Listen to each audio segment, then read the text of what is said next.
What is going on, ladies and gentlemen? I am BDL. I'm coming with my buddy J4Y, bringing you episode number 38 of our Dota on the Man podcast. What's going up, man? Or what's going on? What's going up and up? The sky is up, as is usual. Actually, balloons go up. There's a roof above my head at the moment. Yeah, I'm doing pretty good here. It's once again been kind of a while since we've done this. Sometimes we just have to take off a week to get stuff done, but nonetheless, we are back at it, and with a kind of unexpected topic, actually. Before we get into that, how are you doing? I'm doing pretty good, man. I mean, if you guys missed it, I did mention on the Facebook, so there's your benefits of liking us on there. Me and Jay actually casted a series for the eCal tournament last Tuesday evening, and you can find that at Jay's Twitch thing, which I believe is at the bottom of our Twitch, as well as, I think, on our YouTube.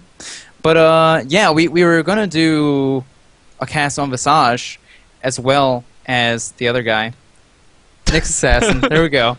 Yeah, Visage and Nyx Assassin. But then there's this crazy Dota 1 beta being worked on for the next map, and we were like, you know, I believe my literal text to you was, we grow and we do what we want.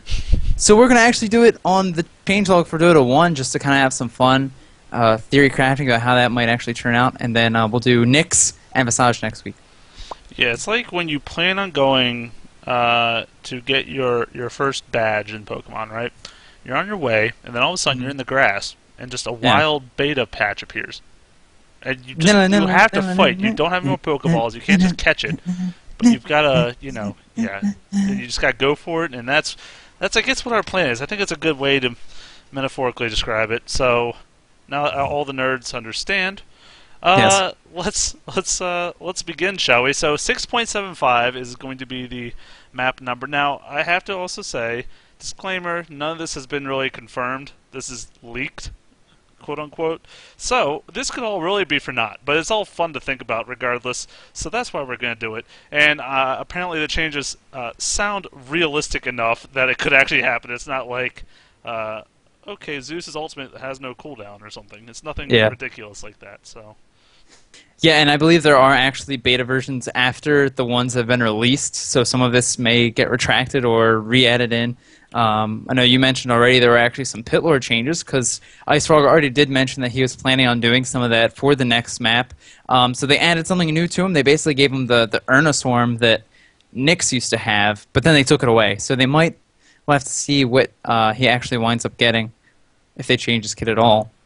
But yeah, just get started. They added a new int hero, which is pretty sweet. I mean, we're not going to talk about it too much, because obviously when that hero actually hits Dota 2, we would like to be able to have a nice little episode about it. But a nice int support hero actually is reminiscent of Monarch from Heroes of Newerth, at least in one of his abilities. Yeah, so I guess we'll just very briefly, I guess I'll start with that ability since you kind of started off with it, but a basic general glossing over, like you said, he gives a shield to someone who makes them invulnerable to physical, but regen a lot of health over that period of time. I'm trying to do it as broad as possible, like you said, so we don't get too technical.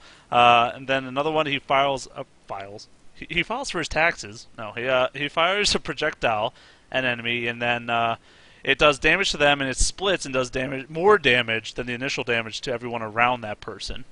So kind of interesting. Like, it's kind of almost like the opposite of Lich's spell, if you will. Just like, instead of try to do more damage to the person you target, you want to target someone next to him to hurt the other person. Yeah. That's kind of cool. And then he has his passive. Every time he attacks enemies, he puts this like marker on them, and then he can activate the spell to gain bonus damage per marker instance, and also freeze all those people. So he's this frost dude. Oh, and I guess the most important ability of all, his ultimate, believe it or not, is most important. And basically, it's a global slow for 5 seconds. So yeah, we were already talking like, that sounds interesting. You mentioned earlier that that Faceless Void, like originally his ultimate was a global stun, and that obviously got changed because of how strong that would be. So it's really interesting to see how a global slow that can go through Magic community is actually going to work in the game. And actually, it's a really short cooldown as well, I believe 50 seconds. Mm-hmm. So that'll be interesting to see if that stays and what form it might take if it doesn't. Yeah, so obviously, like you said, we're going to delve into it, first of all, because this is very, very beta-rific, I guess I could put it, and maybe this guy's going to have a lot more tweaks, a lot of changes. His ultimate might be completely different in next week. Who knows? So, but it's interesting to see this kind of idea. And I was also reading this other thing saying they were planning on putting in two aggressive int heroes. So I guess this will be one of them. And then the other one, I actually haven't heard anything about the other one. So I guess if this is their idea of aggressive, then I don't know if I agree with aggressive necessarily. I understand where you're coming from with the freeze and the slow, so I guess it makes you want to gank more instead of like push or something, although pushing's aggressive too. But I don't know if that terminology is necessarily the right one. Yeah, it'll certainly be. He certainly takes the form of a support hero, especially with that shield. But yeah, man, the global presence is going to be pretty nice. So it'll be interesting to see what kind of lineups he may or may not fit into if you were to stay in this form. But it's actually kind of interesting because when we were talking with Shiver, she was like, we brought up the speed at which heroes get released in other games, and in League of Legends and Han, especially in League of Legends. I don't even know what it is in Han these days, but they pump out heroes. They just try and put out as many as is possible. It seems every 2 or 3 weeks a new hero enters the pool, and that has a lot of heroes that really have a lot of overlap with other heroes, that their abilities aren't as unique as other heroes, and you can't really have as many specialized roles. So, Shiva was like, I hope it's just like 1 a year or like 2 a year. Like, she really wanted it to be a low number of heroes. And if you think the last patch we had, it was actually around Christmas time, where we had the 4 heroes introduced to Dota 1. It's now been, 8 months, and here you go for another hero, if that's any kind of a showing of hopefully sticking to the game-oriented approach for releasing heroes instead of the money-making one, which League of Legends and Heroes of Newer seem to take. Yes and no. I'll agree with you for the most part. The thing is that, of course, I have to say it, although it's dead obvious, Ice Frog and his development team have been a lot more focused on Dota 2 than just Dota in general. So I think it's cool, actually, that they're still able to do all these ideas and still work on all this Dota 2 stuff. I guess that's why you have different teams for different things, but nonetheless, I feel like once Dota 2 is finally polished, released into the wilderness, a real game, not just a beta, there'll be, I think, a lot more attention towards things like releasing new heroes and ideas and concepts for items and whatnot. But I would doubt, at least at this point, that's going to be the same release time like you were saying, 2-3 weeks. But I don't know if it's going to be like every 7 months you get 2 heroes or something. It might be a little sooner than that, but I'm just basing it purely on the MOBA scene. I guess there's no other real evidence we can use to make our decisions otherwise. Yeah, that is a really nice thing too, and having the store run the way it does, and that users can create a lot of this stuff, and it's really a lot of customization that can go in each and every hero when you wind up buying all those special cosmetic items. You don't need to release heroes, because you can have, look at Tidehunter, look at Axe, these heroes that have so many items for them, and people keep making new ones, and people keep buying them, because they're awesome, especially the Tidehunter ones. Like, almost every single one of them is totally worth having. So it's neat that they have that to go off instead of, okay, we have this hero and we have 2 skins for them, so let's make a new hero and make 2 more skins, Yeah, the other really, I think, great thing, as these noticing from this patch, which you'll see a lot of as we go along, and by the way, we're kind of only skimming the surface with these changes. There's a huge list of changes that there's no point in going over all of them. First of all, like I said before, they're probably changing each one in every single build, so there's no point in going too much into it. But also, there's just so many. We're not going to be able to have enough time. But the other thing I wanted to say is, instead of, you see a lot of games,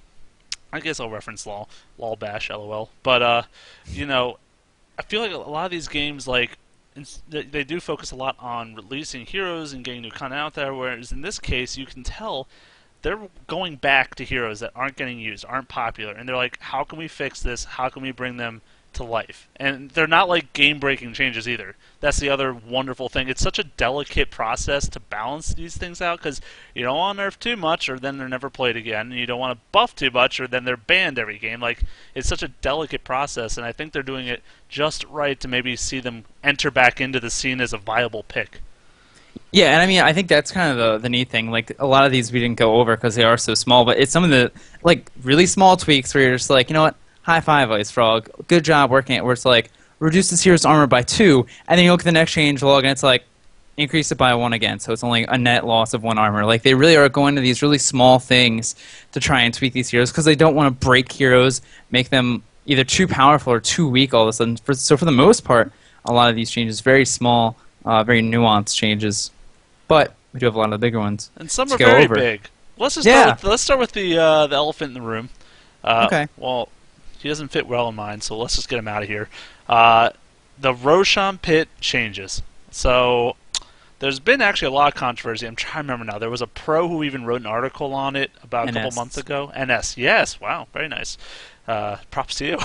But yeah, basically, there's always been this large debate, about the balance of the Roshan Pit, its positioning.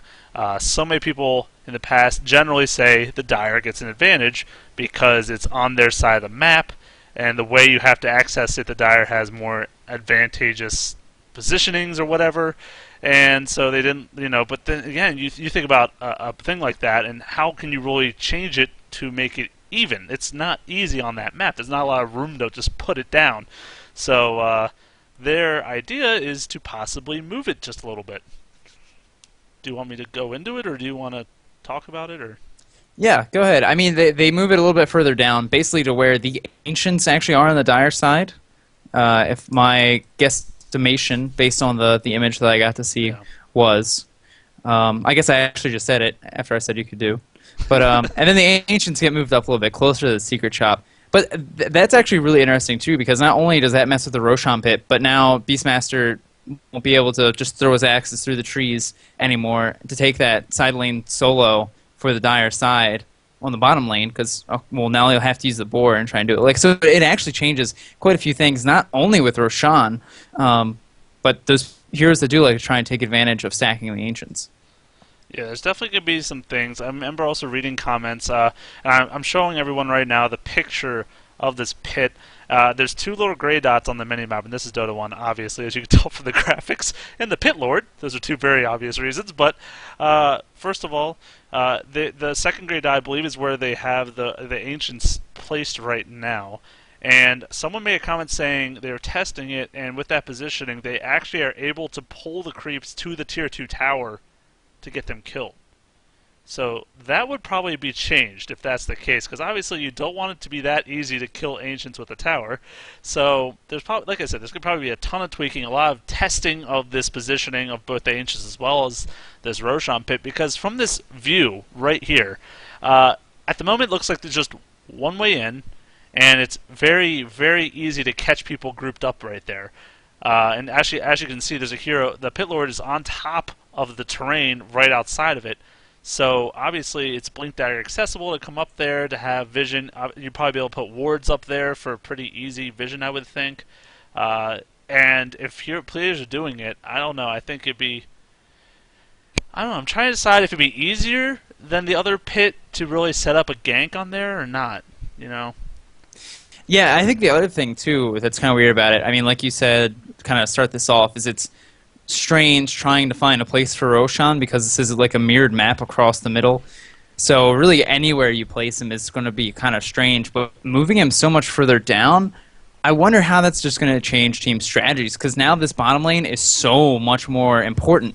Being able to clear towers in the bottom lane is reducing the enemy team's vision more drastically than it would be before. I mean, obviously the middle towers were very important if you want to try to be able to get an easy Roshan or try to be able to hide that from the other team. But now it's the middle and this bottom tower. So now the map almost comes a little bit off balance for me. It's more drawn down to the bottom, and I think it's kind of weird. I don't know. Yeah, and the other thing you're talking about, the vision. I mean, if players are going to be able to put like a ward where the Pit Lord is right now, and let's say that gives vision of the Roshan Pit as well as the rune, I feel like there's going to be a constant battle for vision in that spot. There's going to be sentries bought all the time, because you have to figure also that means if you control the vision for the Roshan Pit and the rune, that means also your middle can gank bottom a lot easier, I should say, because you're always going to have the guaranteed vision and you'll be counting them out. So it might also affect how ganks happen in the bottom as well. I feel like you said, the game's going to be shifted, like a lot more focus on the bottom half of the map compared to just in general now. So maybe if they test and figure out, okay, now he's for some reason a lot easier for teams to kill easier or something. Maybe they'll buff Roshan himself. I mean, there's a lot of things they'll have to consider like that as well. So, very interesting. Yeah, we'll have to keep our eyes on it if there are more leaks, fingers crossed. Or hopefully the map won't come out too much later than the International. Ice Frog did say that it will come out after the International too. So hopefully we'll get our hands on that pretty shortly. But yeah, I think that's the biggest one. I mean, the other sort of general change that we have listed here is that max level heroes no longer drain XP when they're in the lane with an ally that's not 25. So not maybe a huge change, but help, like you were mentioning earlier when I was talking to you for the show, help get some levels on the supports. Yeah, I mean, supports obviously struggle with experience for many reasons, but that's obviously, like you said, it's going to help them out. You know, if that carry's going to hit 25, obviously, way before anyone else is, and you know, while he still needs his gold farm by that point, you know, it's not going to. The supports can still gain a lot from being in the lane with him, just sucking up absorbing all that delicious experience and getting at least to level 16, so he can drop those level 3 ults or whatever. But yeah, like you said, a lot of these aren't. You're not going to say like, oh my god, that's a change. Oh, I'll never play Dota again. You know, it's just like, yeah. It's neat, like we were saying before. But I guess we'll just hop into items now, since those are the general. If I may. You may. Just to hop on the back of the conversation on supports, I think actually a pretty big change is Boots of Speed now shareable. And I have to say that as a support hero, in the back of my head, I'm thinking, nice, this is awesome, because so many games, we actually cast one for the Reddit League yesterday, where it was a situation where a support hero just could not get boots. 20 minutes in the game, 25 minutes in the game, no boots. Just couldn't afford it, because he was doing his job, buying the wards, keeping the vision up for his team, doing a great job doing that, but just couldn't afford the boots. And so I'm thinking, fantastic, now the carries, who are of course going to want their supports in the fights, because a lot of them provide so much crowd control, they're going to be able to buy boots for their supports. And then, of course, I scroll down the changelog, start looking at the comments, and somebody says, great, now Crystal Maiden can buy boots for everybody. And that just... single tear streaming down my face. Now, I have to wonder, because I don't actually remember how these kind of things interact, but the way with shareable items, if someone else buys it and gives it to you, can you turn that into an upgrade item? See, I thought you couldn't affect it. You could only just benefit from its resources or whatever. I'm not sure. That's an interesting point, because obviously if you can't upgrade the boots, then they're just going to be regular boots, and then there's no point in people really buying it for you, because then you can't upgrade it later in the game. So that might just become more, if that's the way it works, then it might just become like an early game, like, hey, I just got the boots, but I want you to set up a gang, so take these, go around the forest, and set up the stun or something, you know. Yeah, that's true. That's very true, and that would certainly come into it. I'm actually sad that I don't know that for sure. So hopefully, if one of you guys can leave a comment under the video, that'd be fantastic for anybody else watching, and for us to check in throughout the week. But no, go ahead, your turn. You get to go ahead. Yay, and we can pick do from the the back list. and forth thing. We don't have to go in order. Again, this is cast based on we do as we want. We grown. So go ahead, just pick whatever. We be grown, go from there. son. We be grown, son. Well, there's two that kind of work well together. So I'm going to mention them both here. First of all, the Force Staff cooldown increasing 6 seconds up to 26 seconds. It is 20 originally.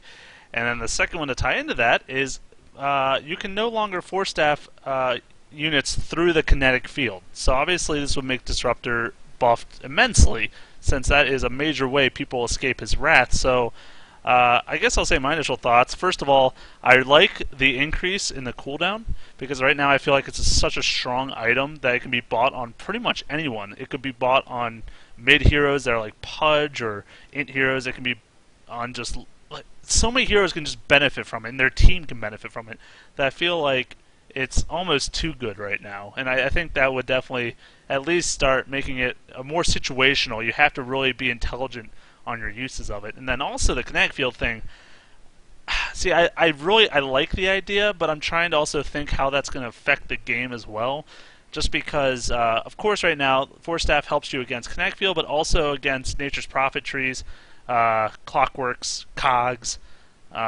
There's probably a couple more things. Maru Cloud has actually been a popular one in the professional scene to yes, counter. Because the silence only works on spells, not items. So you can still use your Force Staff out of there. Many different things such as that. So if it's just one ability now that it's not going to work against, maybe they just really feel like Kinetic Field's not in a great place compared to these other abilities, and it really needs to prevent that so it can have its uses. I'm not. I guess. Oh, maybe the other reason. Sorry, I'm talking forever, but that's just how it does.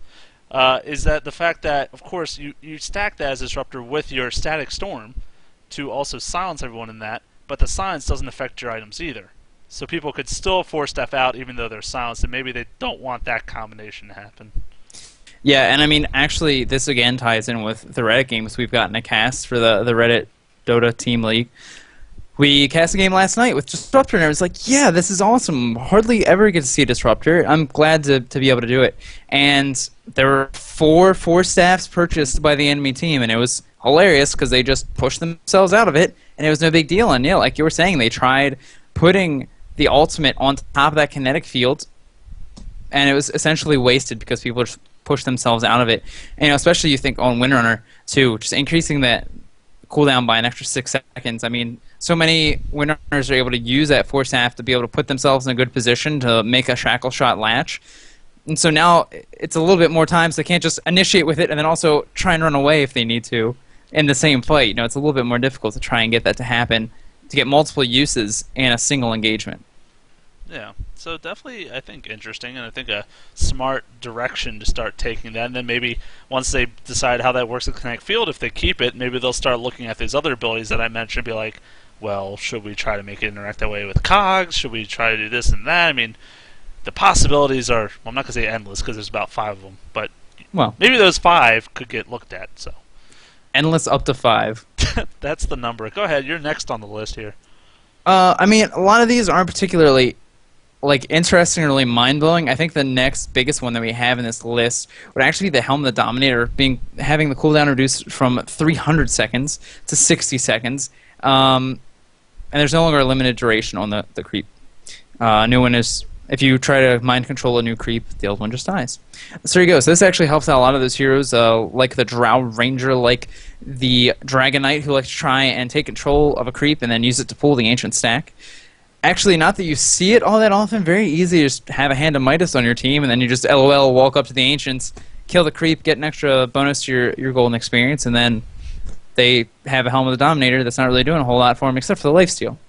Yeah, that reminds me of some of those games where teams are against a Dragon Knight and they expect that stacking, and so the Nature's Prophet on the team usually goes a Hand of Midas anyways. He'll literally just predict with his teleport. He'll just teleport right to that Ancient stack, Hand of Midas, and run away. And people are like, dang it! I have to wait 5 more minutes now to get that creep back. I think it's an interesting change. Once again, none of these are game breaking, but it's cool that I think it's going to allow people to use it to its full potential, a lot better, make that use something beyond just stacking creeps. Now you can also get a minion and not be afraid to try to get ganks with it in your lane or something, because before, when it died, you had to wait a long time to get a new one, but now it's only a minute. So worst case scenario, you wait till the next spawn of neutral creeps, and there's your next one to stack with if it fails or something. I mean, I think it just adds. And then the 20-minute duration, I mean, who had one last that long in a game? I don't think that really mattered, but they just wanted to take it out, I guess, altogether. Yeah, I mean, you might as well at that point, 20 minutes.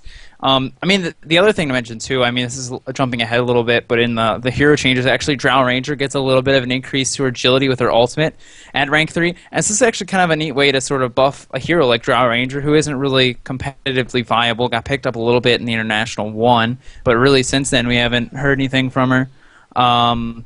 She's been pretty silenced. Yeah. No, ha ha ha ha ha. Yeah. But yeah, I think that's a great way to actually be able to try and buff her a little bit without buffing the hero directly. Mm-hmm. Yeah, because obviously, I mean, 95% of the time you'd see that item on her because of the stacking, like you said, as well as just her high base damage for lifestealing. Just makes a lot of sense. So, yeah, I think that's a cool inadvertent way to do it. And then let's just go over these other ones really quick, since obviously, like you said, they're not really big changes, like Lothar's Edge going up 3 seconds, 9 to 12. That's kind of nice, but although there's not a ton of heroes that get that item right now, maybe with the other buffs, you'll start seeing these items come into play more. Inadvertent changes. There you go. I have Scotty now gives 25 bonus damage. Now that item's actually been coming back a little bit, especially obviously Morphling being incredibly popular in this meta. He does like that item. Oh, excuse me. Actually, take over for a minute here. I have to get a package.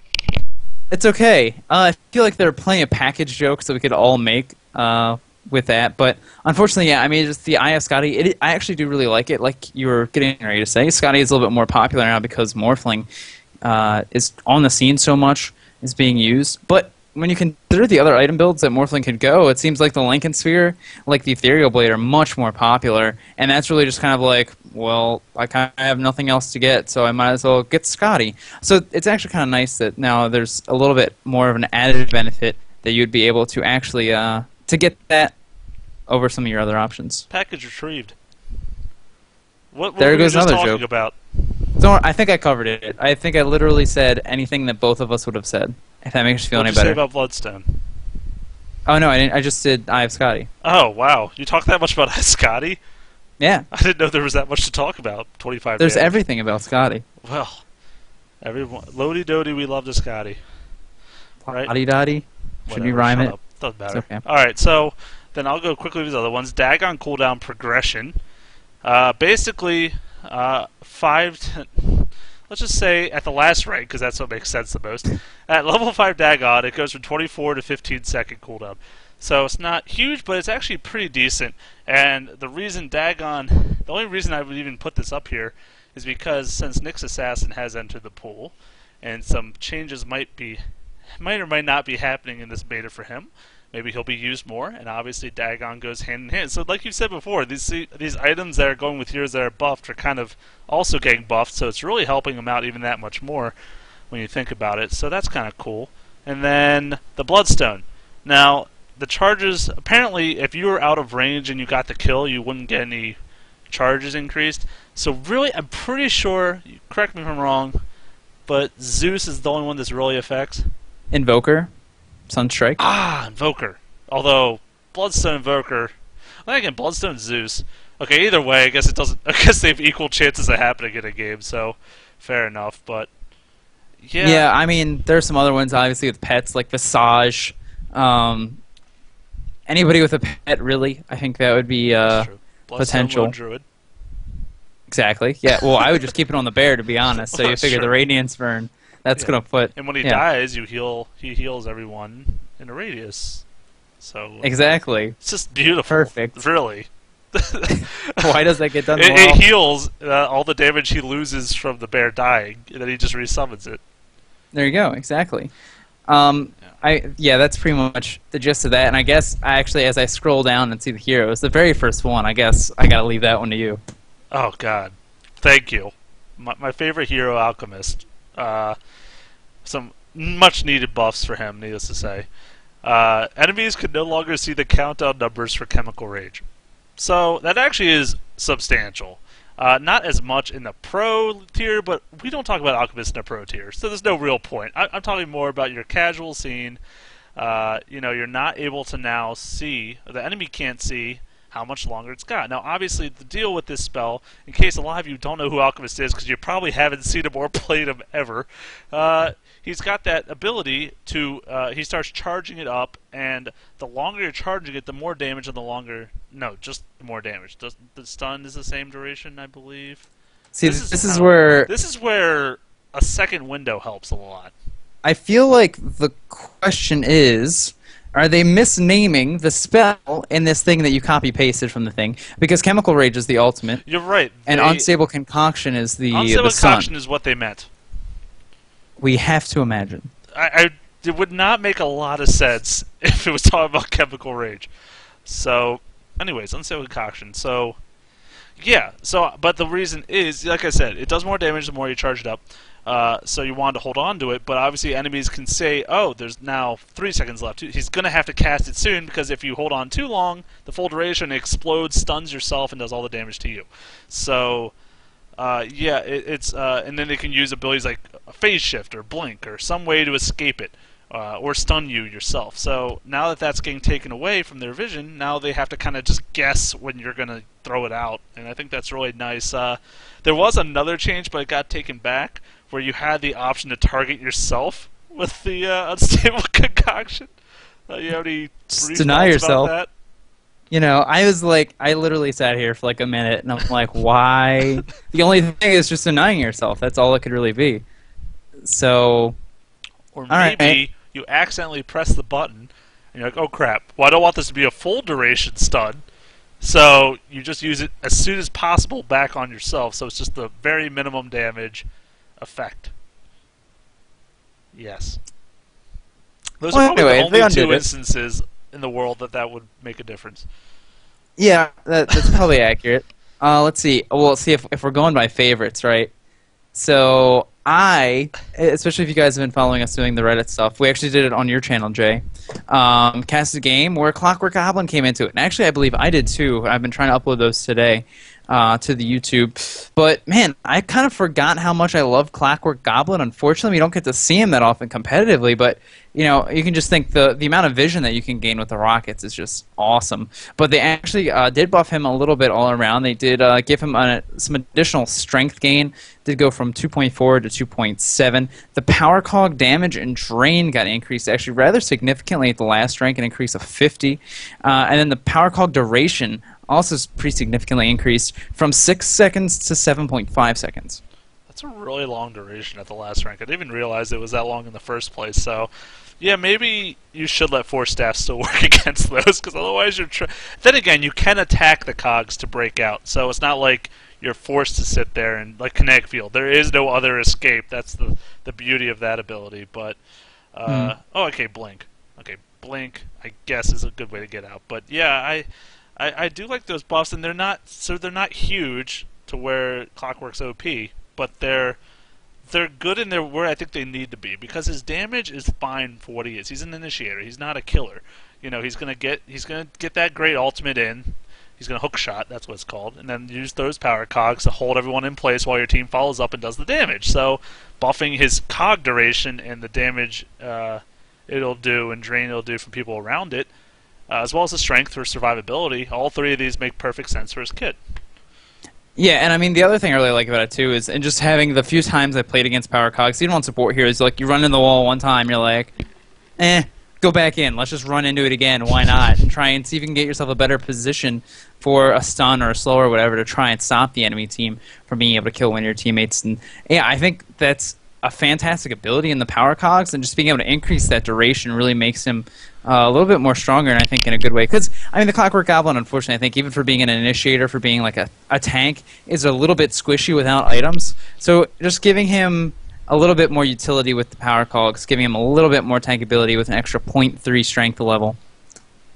A good way to bring him up. The other thing this reminds me of back in Han, watching... I think it was MSI, but there was a player who liked to run. It was called Pharaoh in Han, but it's the same hero pretty much. And he would actually he would solo a lot, and he would get at least usually his first point, and then maybe even a couple points into that power cog move, and use it offensively to do damage and drain mana early in the laning phase against people. And it was just so cool that most people wouldn't even think about doing, because at the first ranks, I think it's a pretty cheap spell. It's like 70 mana or something. It's not really hard for him to cast off. I'll let you look up the hero if you want. But yeah, I was gonna say I don't really remember. But and he would just use it. He'd go up to the creep line, throw it down, and he would make sure it at least hit the person once, so it'd do the damage and drain some mana off the bat. And then if they wanted to go for creep kills, they might have to interact with this wall again or something. It'd just be a big nuisance, and it was really cool to see even early on. So that was just the thing made me think, like, it's even better for something like that if it's a possibility. Yeah, I'm trying to see how much mana the Mummy Wall in Heroes of the New Earth drains. It looks like the last rank it actually only does 100 of each. Wow. But yeah, I mean, that's fantastic, and something I actually completely forgot about. But yeah, I mean, that's why it was so great on him too. It's just like the mana drain component. What are they going to do? You're a tanky hero, and now they don't have spells to cast on you, so good luck. So yeah, a great little change there to just help make him a little bit better. I like it. Me too. Another change I like is the Brewmaster change. So now his little Brewlings, after he primal splits, are no longer invulnerable to Black Hole. This is enormous, especially in this current meta, for a couple reasons. First of all, both Brewmaster and Enigma are picked or banned in pretty much every game. So these heroes are very much in the competitive scene, and I think this needed to be addressed, and I'm glad it was. Obviously, up to this point, as you can tell from this note, when he did this split and there was a black hole happening, his guys could still run around free. It didn't get affected at all. And he was able to just either cyclone or throw the rock, and he had two ways himself to interrupt the black hole channel, which was just amazing, but also really annoying. And now they are obviously going to be able to be black hole because that spell actually goes through magic immunity. It says so in his tooltip. So it was really weird. Even though these little Brewlings, well, at least the rock one was magic immune. I'm like, okay, maybe I would have understood. I'm like, wait a second, no. Even magic immune heroes don't get affected by this thing. So why are these little stupid things affected? Well, it's because it says in the text that the primal spirits, they aren't affected by things that specifically target heroes. Or it's like it's something weird with how they get targeted. Like there are certain abilities that just don't work on them. But yeah, kind of nice to see that, just so that Master can't run through everything like a crazy and just wreak havoc. Because yeah, like you said, I mean, two ways of being able to interrupt an Enigma. So good to see. Yeah, and then another quick one now. This here's not quite in the game, but he's coming up. He has art, Centaur Warchief. So he has this move called Double Edge, where he does a big nuke of damage in melee range to someone, but he also hurts himself for half of it, I believe. Or is the full duration? No, he does the full damage to himself and the target, I believe it is. But now it does that damage in a 175 AoE around the target. So what are your thoughts about this hero and this ability? It's neat. I mean, I obviously haven't gotten to play with Centaur Warchief in a long time, but kind of a one-trick pony, I think, in most situations. Yeah. And, you know, just being able to blink in and then stun everybody and then thanks, you can leave now, we're okay, that's all we need you to do. And it's actually kind of interesting because it seemed like a lot of spells. I'm thinking of one in particular that got a little bit of AoE viability, which we'll get to later on. But it's neat to see that he gets changed a little bit, and that actually helps his jungling a lot because he could be running the jungle with Thorns, but it was really slow. So now he actually has the ability to stack up creep camps and do a lot of extra damage to them. So it gives him a little bit more viability, I think, which is nice to see. 175 is a pretty small radius, so it has to be pretty precise. When you're doing things like jungle creeps, you can stack that pretty easily. And then, like, I'm thinking Darkseer or Enigma to get those vacuum or black hole. That'll obviously bring the gang in to also stack it up. But it's not going to happen too often, so it's not like, oh, huge damage AoE all the time. That seems kind of over. You know, it's like, oh well, situationally this could be really effective. So I mean, it's like the anti-mage ulti. It's an AoE. You rarely do you ever think of it as an AoE because it's such a small area. But when it does hit multiple people, it's devastating. So nice to be able to see that he gets a little bit more utility there. I think the next one, I guess I can leave you your buddy there. Yeah. The one that I do like, they changed some Aghanim Scepter stuff. I'll still leave the big one you, I guess. But the one that I also do really like is that Necrolight's Reaper's Scythe Aghanims now deals pure damage, which is really nice. So not only does it get the increase damage, it now also will just hits for that amount, so you don't have to worry about any kind of magical resistance going into effect. Yeah, like, it's 1.1 for every 1 health missing. So people originally were like, well, it's a little over 50%, but then, yeah, you have to account for magic resist, and now maybe it has to be about 55 or 60% of their health. And nope, not anymore. Now it's just pure, you know, if you get to that beautiful percent, it's like 51, 52%, you know it's a guaranteed kill now, and you don't have to even worry about it. So that is a really cool change. Nothing huge, like we said. And all these are Aghanim changes, so obviously it's not like off the bat the hero is better. It's if you build Aghanims, this is what could happen now. But that's pretty cool. I'll do over the one you left me, the Ogre Magi. His Unrefined Blast, or Fire Blast, excuse me. So when he gets that item, he does gain a new spell, which originally had a huge mana cost as well as a 20-second cooldown, but now it's going down to 10-second cooldown. So obviously, while it's still very mana intensive to have this item, because now it's a shorter cooldown, that's more often you're going to be spending a bajillion mana to cast it. But still, obviously his whole purpose is to be big, bursty Fire Blast to kill people, so this just gives him more opportunities to be that way. Yeah, I'm just going to point out the other Aghanim Scepter upgrades real quick, Yeah. because we have actually been going for a while now going over these. They're all so much fun to talk about. The Huskar Life Break cooldown went from 24-16-8 to just 4. It's 4. So he, like you were saying, he just jumps all around, goes crazy, is able to just jump on top of people and do a ton of damage. Tarzan. That's Tarzan. how I like to think of him. Swinging through the trees, sort of. Yeah, and then of course, Lion, Finger of Death now bounces to an additional target up to 225 units away. So again, this is sort of in the vein of it can be an AoE in the right situation, but it might be difficult to actually generate situations in which that'll actually work to your advantage. So that one's really interesting too, and for a couple of reasons. First of all, obviously, it does a ton of damage in the first place, and now Aghanims, it does more damage, and now it bounces. Now I wonder if they make it bounce, maybe they'll not increase its damage as well. I don't know what kind of changes they'll have in mind, but also spells like that, as well as Lena's her ultimate as well. Generally, these they're not held onto. Well, maybe in pub games they're used for last hitting, but pro games you'll use it really quickly before like Magic Immunity comes on or something else like a heal. You try to burst really quickly, but in this case it sounds like you might prefer it to hold on until that AoE situation's perfect, and also so that it doesn't hit like a creep next to him. It hits 2 heroes, so you might be like holding on a little bit longer, and it might change how you play line just a little bit too. So I don't know. It's a really neat idea though, and I was telling you before the cast, I love when I see Aghanims change the way a spell works, or like adds a cool new feature to it. Like the Ogre Magic one obviously gives them a whole new spell. Night Stalker. Night Stalkers. Oh god, yeah, that one's beautiful. Just giving you that radius. I almost forgot what it did, but I'm like, because I just haven't seen it in a while, unfortunately, in Pro Seed for some reason. But yeah, giving you that vision, all those kind of things, and then this one obviously would be pretty terrific as well. So yeah. I think the another like really big one. I guess I'll just throw out this one as well while we're just going through. Luna, the Moon Glaive bounce count increases. So rank 1 actually gives her 2. So this is 1 at all levels. And then level 4, you have 5 bounces. And then Windrunner's Shackle Shot. If you miss, you will, instead of stunning somebody for 0.75 seconds, it's now only 0.1 second.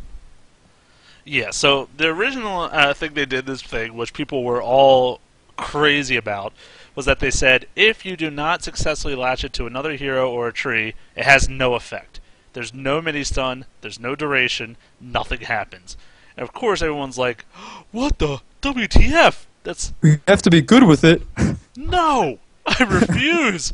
And then they also realized though, and I kind of explained to you, but my argument for that is that if you do make it literally do nothing, that could potentially be a spell that just does nothing for you at all. And also the way these angles sometimes work out, and where it looks like it should latch and it doesn't, and then sometimes it doesn't look like it should latch and it does. Like, it's such a random spell that if it doesn't give any kind of mini stun or anything at all, if you miss, would be really, really toxic for her, and she might not get picked up nearly as much if one of her right now reliable interrupt or mini stun goes away. So I think that's a good choice how they played that one out. Yeah, I have to agree. And yeah, like you were saying, I mean, that I hate Shackle Shot. I just hate it because it is a little bit too random for me. And be like, how did that not latch? And honestly, like, I'm just the kind of person, like, I would be mad if it latched to an enemy at a funny angle. Like, it's to be like, well, that's stupid. That guy totally should have gotten away. But yeah, I'm glad they were able to at least keep the mini stun. But I think, yeah, the 0.75, like, that's still legitimately a stun. Like, that's somebody has the potential to be able to catch you, whereas the 0.1 second, not so much. It still might have the ability to put you in range of something, but obviously a lot less likely than a 0.75 second stun. Yeah, smart choice there. We'll move along here now to Nyx Assassin, who's had a few different things. I think mostly his Spike Carapace has gotten a lot of reworking, but the Mana Burn right off the bat, which I have to redeem myself a little bit here. I said in one of my casts in front of that YouTube on J4Y Gaming on YouTube now has about 1,100 views. So 1,100 people know that I didn't know how the spell worked, because I introduced it on the stream as, okay, people, for those who don't know how Nyx Assassin works, Mana Burn, it scales with 4 times your int and burns that much mana. Yes, I said this on national television National in television. my YouTube. And On the what internet. right after that cast, BDLM had the thoughtful words to tell me, "Oh, by the way, that scales with the enemies in, and not yours." I'm like, "Oh boy, that's not good." Yeah, but Yeah, it's okay. Yeah, four times to 5 times now. So it's actually nice that you and I have gotten to cast a couple games so that we saw it competitively played in at least 1 or 2 games where Nick Assassin gets picked up and how devastating he really can be with that multiplier. And I believe actually the mana cost was affected as well. hmm So makes it easier for him to cast, a lot easier on him to cast it because even, especially when you start to rank it up, like, yeah, okay, it's on such a short cooldown, but it's so expensive, it's hard to really keep up unless you are being successful in your earlier game ganks. You are able to put a lot of intellect items on yourself. But the cooldown gets increased on that Spike Carapace, like you were mentioning. It won't re-trigger on the same target twice, but now instead of it lasting for a duration and the first thing it hits you, it'll stun it and reflect the damage. Now for 2.5 seconds, anything will get reflected and stun the target. yeah. And obviously they hear like Nick. So like I got to cast. It was that game I was talking about. He would go in, of course, Vendetta, all invisible, and he would hit someone and start doing the Impale Mana Burn combo, and then the whole team was there like, oh, free kill, and just turn around and start casting everything on him. But now I can pop this, and all those spells will get negated, essentially. I mean, while it's a pretty small window, 2.5 seconds, it's enough that you'll probably catch at least 2 or 3 abilities or attacks or something, and it could be really effective. And I think it's really going to play into his assassinate, like help him be that much better at assassinating people and getting out alive.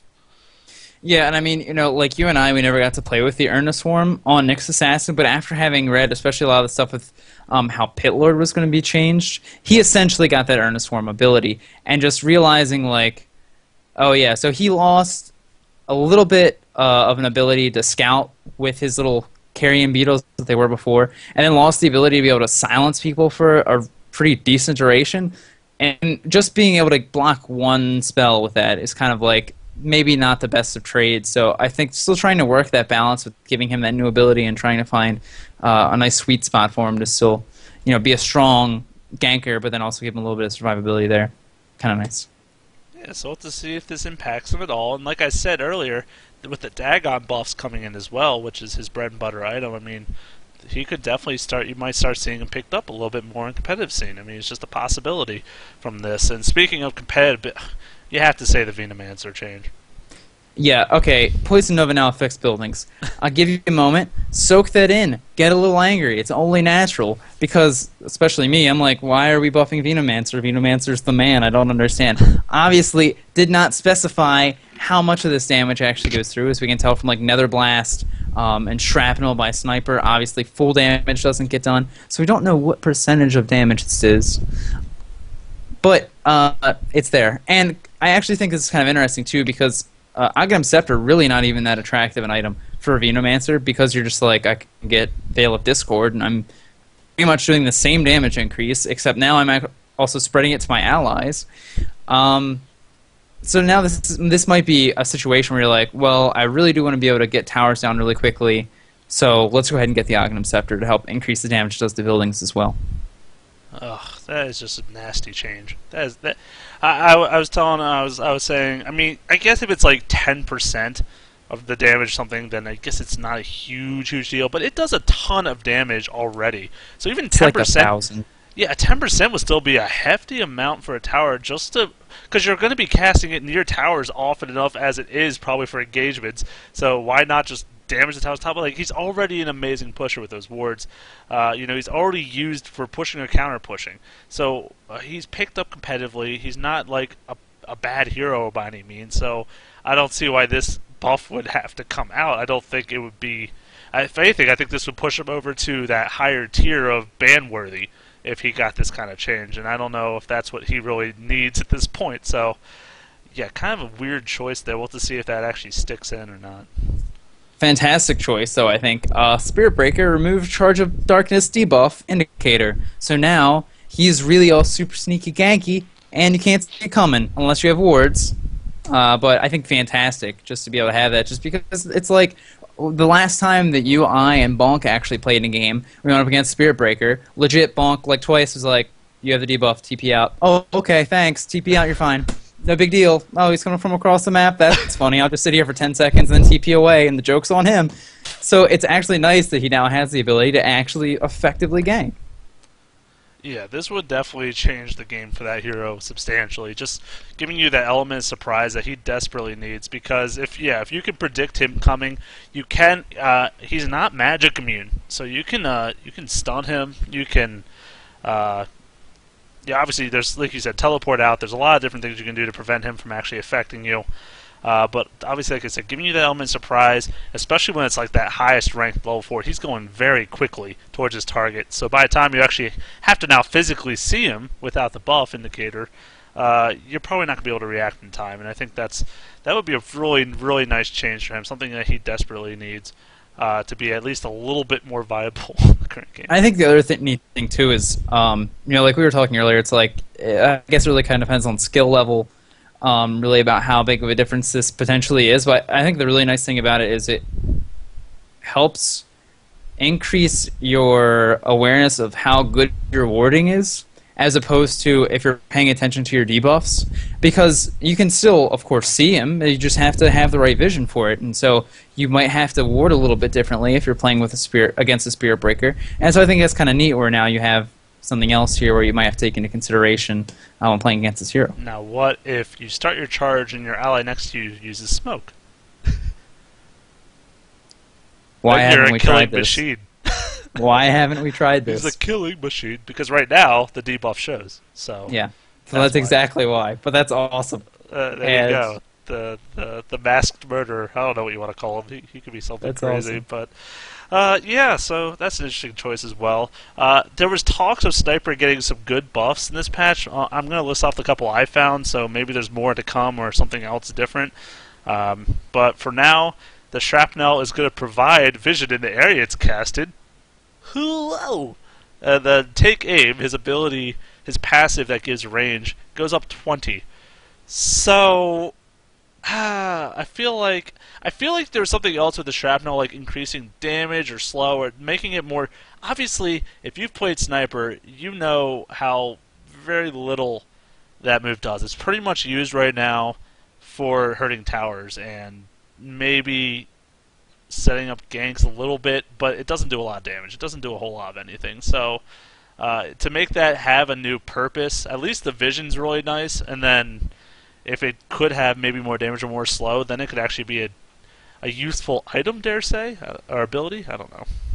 Yeah, I mean, that's kind of I would be interested to see if they would even take it to True Sight, because, again, this is where we can start to look at other MOBAs to see what they've done in other games. And Heroes of New Earth, Flint Beastwoods, his reveals invis targets in a small area. So he actually has some utility against invis heroes.